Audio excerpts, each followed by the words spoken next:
Sous la présidence de son Excellence M. Alassane Ouattara, président de la République, chef d'État. L'ordre du jour de cette réunion comportait les points suivants. 1. Mesures générales. 2. Mesures individuelles. 3. Présentation de communication. 4. Divers. 1. Mesures générales, ordonnances et décrets.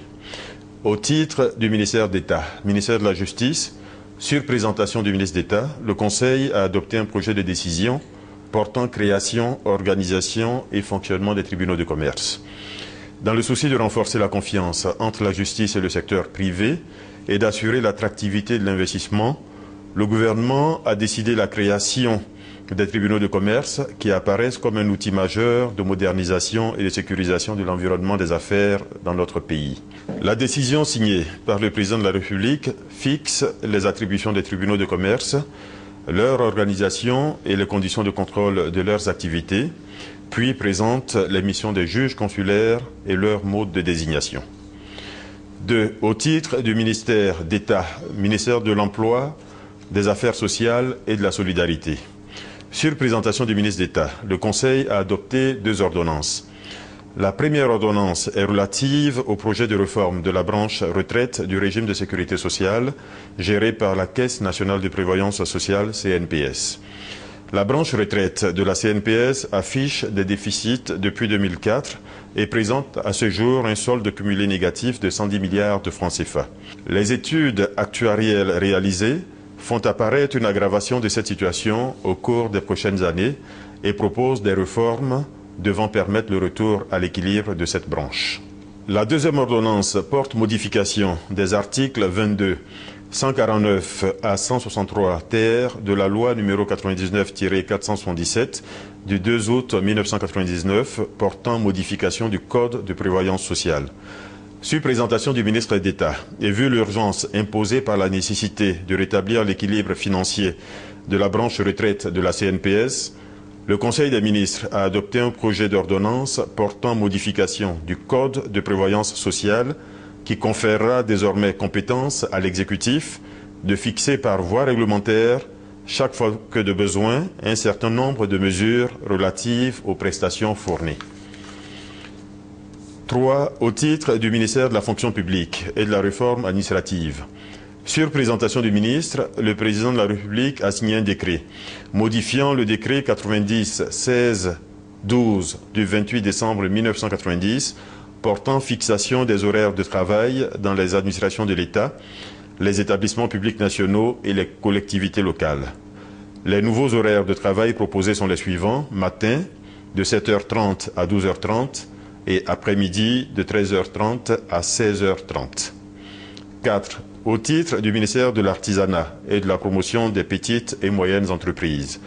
Sur présentation du ministre, le président de la République a signé un décret portant définition de la petite et moyenne entreprise, PME. Le décret signé prend en compte les recommandations de l'UMOA en la matière et retient comme critères définissant la PME, l'activité économique, l'effectif des employés permanents inférieur ou égal à 200, le chiffre d'affaires hors taxe inférieur ou égal à 1 milliard de francs CFA et la tenue d'une comptabilité régulière. 2. Mesures individuelles. Sur présentation du ministre d'État, ministre des Affaires étrangères, le Conseil a donné son agrément à la nomination du général de division Seydou Traoré en qualité d'ambassadeur de la République du Mali près la République de Côte d'Ivoire avec résidence à Abidjan. 3. Communication. Au titre du ministère de l'Économie et des Finances, en liaison avec le ministère des Mines, du Pétrole et de l'Énergie, le Conseil a entendu une communication relative aux flux physiques et financiers du secteur énergie au 30 septembre 2011. Après plusieurs années de crise, la Côte d'Ivoire entre dans une nouvelle ère de croissance et la contribution du secteur énergie à cette expansion économique est jugée capitale. À ce titre, des constats et recommandations ont été faits. Au titre du ministère de l'Éducation nationale, le Conseil a entendu 3 communications. La première est relative à l'admission de la Côte d'Ivoire au partenariat mondial pour l'éducation depuis le 12 septembre 2011. La deuxième communication est relative au compte rendu de la participation de la Côte d'Ivoire à la conférence des donateurs du Partenariat mondial pour l'éducation tenue à Copenhague, Danemark, du 7 au 10 novembre 2011. À cette conférence, notre pays a formulé une requête de financement qui, si elle était entérinée, lui permettrait de bénéficier d'un don de 21,4 milliards de francs CFA.